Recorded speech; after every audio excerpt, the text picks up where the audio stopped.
nak perkenalkan Music Exact Hot FM Kelantan.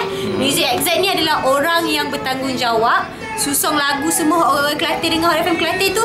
Dialah yang susung. Kami ni mari kecek, mari menyampaikan je. Nak kenal Izzah?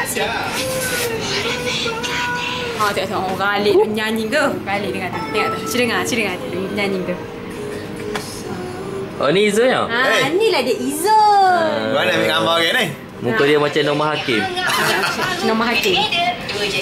Jadi inilah kerja Izzul. Dia akan susung lagu daripada Syaz, segmen Farid, Fizi, segmen Reni. Semua lagu tu Izzul lah yang bertanggungjawab. Kami hanya datang dan menyampaikan je. Selain daripada tu, Izzul juga ada buat Hot FM Kelantan Cakna. Izzul terangkan. Izzul ni buat Cakna, cuaca kat Kelantan. Lepas tu FM Corner hujung minggu. Izzul ni dah berpunya ke belum ni? Belum lagi. Koyak. Mereka tengok sikit ni. Ni kategori dia kategori A. A ni lagu paling panas. Tak gitu ni.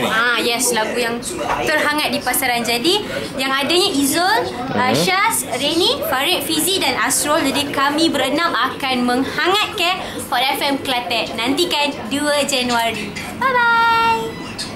Bye. Dan kita nak mencabar makanan gunakan pinggan yang kecil.